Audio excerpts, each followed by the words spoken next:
шуақты көктем мезгілінің алғашқы күні 1 наурыз ерекшелігіне алғыс айту күніне жиналып отырмыз. Бұл күн еліміздегі достық пен бірліктің, мейірімділік пен татулықтың мерекесі. Қазақстан көптеген ұлт өкілдері бір шаңырақ астында тату-тәтті өмір сүріп жатқан кейбір. Бүгінгі күн осы ынтымақ пен сыйластықтың нышаны. Сондықтан бұл мерекеде біз жақындарымызға, ата-анамызға, ұстаздарымызға, достарымызға жүрек жарды алғысымызды білдіреміз. Кеше мектебімізде өткелі тұрған алғыс айту парызым атты ризашылық күніне арналған мерекелік жиынға қош келдіңіздер.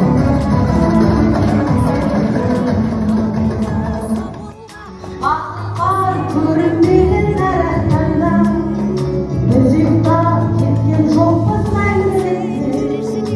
Оятқан сансыз алғыш жаратқанда қалқылмас өмір атты жолда жалғыз. Барыңды бағалана тәубәсін жарықты сүргіп сана беріп жаратқан жоқта қойды жалғыз. Алғыс аналар, алғыс әкелер, алғыс жас пен тәрбие, алғыс бауырлар, алғыс ауылға, алғыс ерлік тәрбие. Жүремін жаратқанға басым дейін, таныстарым, достарым сен аман бол, айтамын өздеріне. Алғыс күні адалдықты 1 наурыз парыз екенін бәріне айтып болыңыз. Өмір берген, жанымен қуат берген Аллахыма айтамын мен шексіз алғыс. Менің ешкімге кінә артпаймын, көктемдегі жайқалған гүл бақтаймын. Сындырса да сағымды кейбір жандар қарсыласы болады.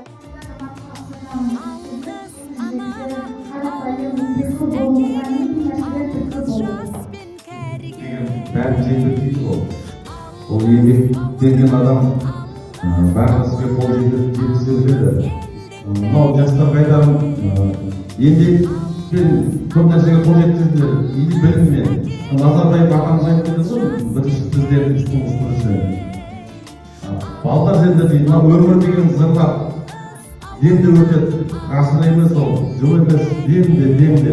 Сендер бір мамандық ғана болғандар дейді, қарасаңыз қандай керемет сөз. Анау біреу мысалға стройк істей ма, стройк істеу керек. Біреу мысалы мал жөнінде мал бағады. Біреу мысалға мұғалім, оқытушы. Сол бір мамандық ақымызға қолдау керек негізі. Сонда қол жеткізеді. Әрбір нәрсеге басты ұра берген адам ол ұзаққа бармайды ол. Ол керегі жоқ ол.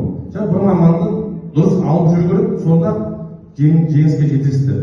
Сол еңбектің арқасында бәрі. Еңбек қор болу керек, или білімді қолдау керек. Бір мамандық сол рахмет. Ауылға көмектесу керек, жастарға жол беру керек, төр беру керек деп ойлаймын. Енді бәріміз саған келеміз, Құдай қаласа. Соған халқымыз келген кейін бірақ айтады ғой, келіп тұрамыз.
Шын болар жылы жұмсақ тілдескенің, қалқысай дұшпанды да досыңдай көр.